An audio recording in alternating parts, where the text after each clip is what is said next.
Graeme, it's been a wonderful year this year for yourself and also for the England cricket team.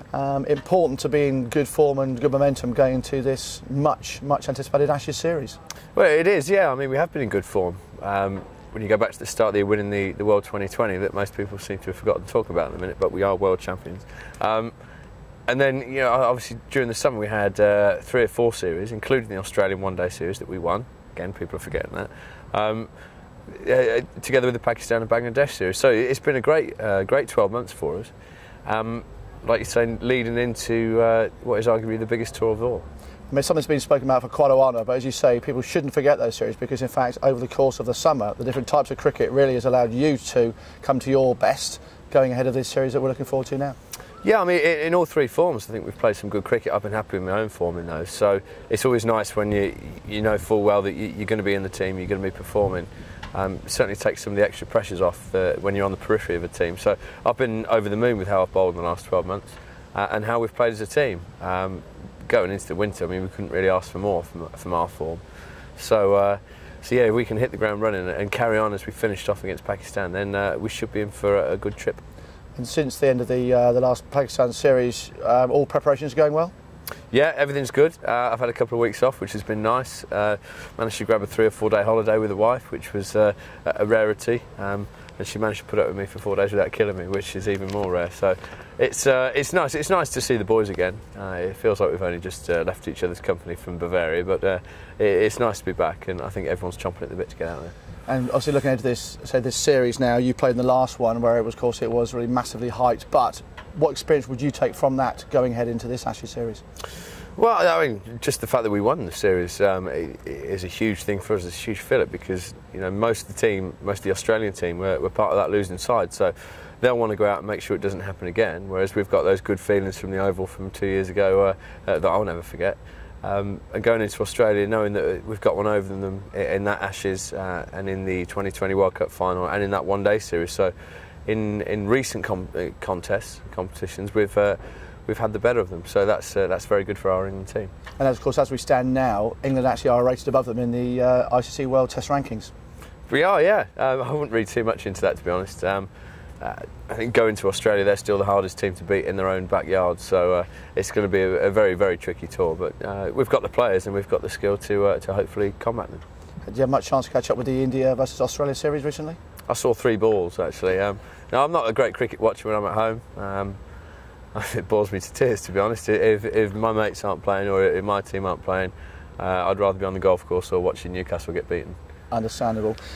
Just in that series, Sachin Tendulkar, 49th Test 100. Now you've got a little way to go to catch it up. You must be looking forward though, with the new Gunn and Moore range, of scoring your first Test 100 in an Ashes series. Well, I've already been robbed of one last season. I don't know if you remember, I was giving out Court Gully at Lords for naught, second ball, and that was the day. I tell you, Broadie went on to get 100. He's rubbish compared to me, but yeah, I've got my new Gunn and Moore bats and they look absolute belters. So I've just spoken to the psychologist upstairs. Actually said, what are you most looking forward to? And I said, getting 100.